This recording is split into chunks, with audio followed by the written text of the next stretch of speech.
back to school COVID concerns. Masks on kids, we're not doing that in Florida. As it's revealed, the Sunshine State has 1 in 5 new COVID cases.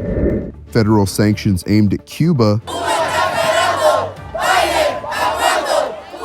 days after demonstrations at the White House. And the opening ceremony's wrapping up at this hour, but more fireworks could be on its way from Mother Nature. These stories and more coming up on Newsbreak. Hello, South Florida. I'm Zitlali Solace. And I'm Danelle Dukin. Today is July 23rd, 2021. From the South Florida Media Network's Biscayne-based studios in North Miami, this is SFMN Newsbreak. In an attempt to stop the spread of infections before the start of school, health officials are considering new mask measures as variant cases spike. Florida carrying the nation in numbers as infections and hospitalizations spike with a pattern of low vaccination rates. The network's Christopher Gomez reports from West Miami-Dade on how local officials are responding to the idea of masks and other guidelines making a comeback. If anyone is calling for lockdowns, you're not getting that done in Florida. Governor Ron DeSantis refusing to back down that COVID is under control in the state of Florida. I have a 3-year-old son. And you got people like Fauci saying he should be muzzled, that you should be throwing masks on these 3-year-old kids. It's totally unacceptable. The state is averaging 6,492 cases in the last week. That's double since a week ago and quadruple since last month. In the past week, in between July 15th and July 21st, Florida has over 45,000 cases and is once again leading all the states in the U.S. DeSantis says it's just a seasonal thing. We have a summer season here, just like last year. It started a little later this year, so you're going to have higher prevalence for the rest of July, probably into August, and then it goes back. Medical experts disagree. We have a much more contagious variant that we didn't see in December or in April. This mother of 8 from Lake Butler, Florida, is regretting her decision to not receive the vaccine, and she thinks that it's much more than a phase. It was horrifying. I've never in my life felt like I was going to die until that day. And a new statement from the governor as medical experts are considering requiring masks in schools. At the end of the day, we got to start putting our kids first. We got to look out for their education. Is it really comfortable? Is it really healthy for them to be muzzled and have their breathing obstructed all day long in school? I don't think it is. For the South Florida Media Network, I'm Christopher Gomez. Following protests in Cuba, the U.S. has sanctioned the head of the country's military and a key special forces unit for human rights abuses. Reporter Patrick Oppman from our news partner at CNN is in Havana this morning.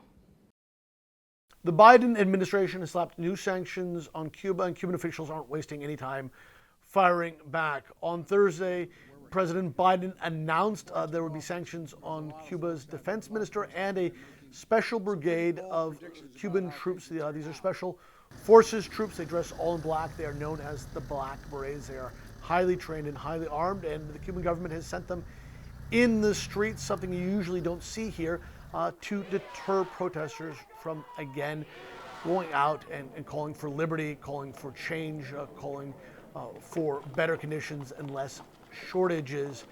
The Cuban government doesn't seem like they're going to be deterred in any way by these new sanctions. Cuba's foreign minister tweeting out that the U.S. should sanction itself for all the police violence that takes place in the United States, he said. So while the Biden administration is certainly hoping that sanctions and threats of more sanctions could force the Cuban government to allow these protests to go forward, already the Cuban government is saying they won't have any impact. Patrick Oppman, CNN Havana. A foster parent in the Daytona area is accused of harming 4 kids in a punishment room. Foster parent Lawrence William and his wife were fostering young children in their home since March of 2020. The town's police chief says a call came into the DCF hotline in late May. Police officers inspected the house and found 6 children living with the couple. Any person that has had their child alone with this guy, I would probably talk to your child and give us a call. Out of the 6 children, a girl under 12 years old was raped and molested by Williams, and 3 others made allegations of being inappropriately touched. According to officials, it's still uncertain how many foster children Williams had in the 14 months before police got involved. Miami Hurricanes player Avante Williams has bonded out of jail this morning after he's accused of attacking his pregnant ex-girlfriend. Williams has now been dismissed from Miami Hurricanes football team and was arrested on Wednesday night. According to the report, he is the father of the victim's unborn child. The former couple had been living together and got into an argument, leading to the assault. Another hurdle headed to Tokyo as the summer 2020 Olympics kicks off.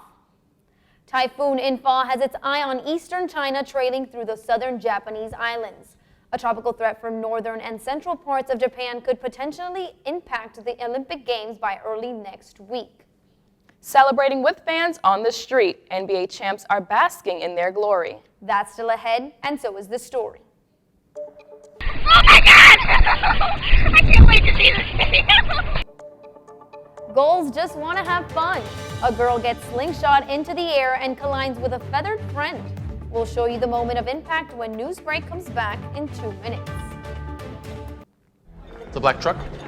Hey, Christina from accounting. Yeah, hi. Hey, I used to date a girl named Christina. Oh, really? Yeah, and then she dumped me for my best friend. You want to see some photos of them that I took? I don't. I thought we talked about this, buddy. Buzzed and overshared again? Yeah. Yeah. I'm gonna call a car. That's a smart idea. So yeah, I know, that's why I did it. Hey, you're gonna get back to the top of the mountain. Does that mean I'm gonna get back with Christina? No. Oh. No. It's all of our responsibility to slow the spread of the coronavirus. So follow guidance from authorities where you live and stay home unless absolutely necessary. You can still use your outdoor spaces like yards and decks. It's also okay to go for a walk or exercise outside. Wear a cloth face covering, stay at least 6 feet away from other people, try not to touch any surfaces, and wash your hands for at least 20 seconds as often as possible. Visit coronavirus.gov for the latest information.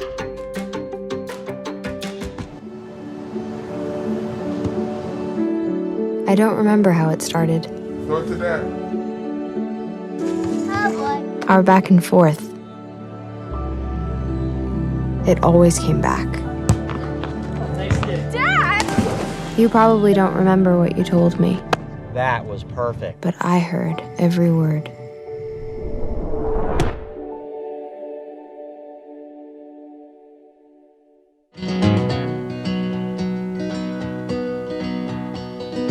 Things could be stranger, but I don't know how. I'm going through changes now. Could spend a lifetime trying to figure it out. I'm going through changes, through all of the strangeness. I'm going through changes now. I can't fix it.